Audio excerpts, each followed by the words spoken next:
Hi, I'm Mike from Stark Raving Sports. I'm filling in for 5 points today because he's busy or lazy. I don't know, it doesn't matter. I am matter, but I don't. Today's meme of a video is 5 key unwritten rules in baseball, coming up right after this.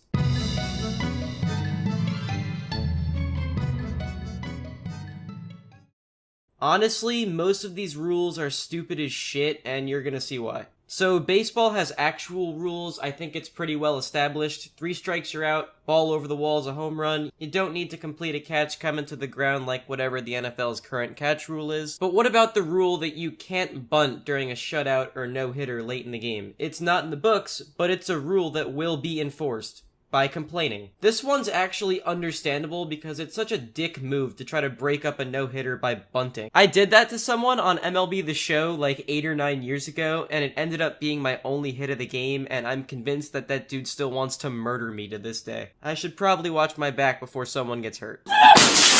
Just break up no-hitters and shutouts the easy way by hitting a sick home run. I mean, how hard can it be? Hitting a ball with a stick? Billy Crystal did it. Similar to our first one, our second unwritten rule is don't steal bases when you're up really big. We get it, you're winning by 70 runs. Don't try and beat the other team into the ground anymore. If the reason behind not stealing late when you're up big is that it's overkill to the other team, tell that to every team that's ever blown a late game lead. Last I checked, it's never impossible for a team to win a game. Like how in the NFL you physically cannot win if you're down 50-0 with 11 seconds left. Yeah, you could still theoretically win in baseball no matter what, and teams have had ridiculous late game comebacks. So don't embarrass yourselves and just do what it takes to win. Boo-hoo if someone stole second base against you when you were losing by 20 runs. You shouldn't have been down 20 runs in the first place, so stop complaining.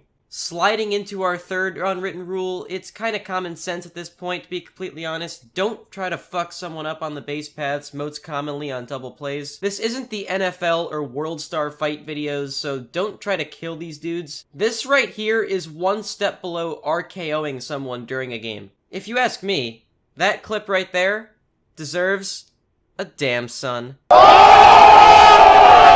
We've seen what happened to Ray Fosse and Buster Posey on plays at the plate. Posey was probably lucky in hindsight that he won an MVP after his injury. So let's not let more people have their lives be ruined by instances like Ruben Tejada's, whose career really did fall off after Chase Utley dropped a tactical nuke on him. It's not even really unrealistic to argue that his life kind of got messed up completely after that. In recent years, they kinda have made this unwritten rule an actual rule. Keyword there is kinda though, because the rule supposedly emphasizes not even making contact with the guys, and they don't even really enforce it in-game. One of the most recent debates in the world of baseball is the art of bat flipping. Bat flipping has become less taboo in recent years, but the general consensus is that there's a time and a place for it. In the heat of the moment, when good things happen after you launch one out of the park, that seems to be more of an accepted time to bat flip now. But don't bat flip on a bloop single or a home run when you're up by 12. There's a level of respect in baseball that normally should be honored, but the fact that baseball is starting to be cool with bat flips the way you can celebrate when you score in most other sports is a good sign. Besides, who doesn't love watching someone just know that they've hit a missile and show some pride in it? Maybe I'm just biased because there have been a lot of great Mets bat flips in the last couple years, but I don't know. Bat flips are cool, bro. Which leads to the flip side of that argument. From a pitcher's perspective, you don't really want to get shown up from a bat flip. A natural response from humans of retaliation is hitting the next batter or the bat flipper in their next at-bat, and baseball has realized that intentionally hitting a guy with a 96-mile-an-hour fastball plus is dangerous. In a good amount of the cases, you're literally trying to cause serious physical injury to the hitter. And there's a clear double standard to hitting a guy with a blazing fastball and hitting a guy with your fucking bat. What's there to be done to prevent this? I think that we should consider having them arrested. Well, no, Stephen A., but this is a hard-to-manage unwritten rule because there's always the element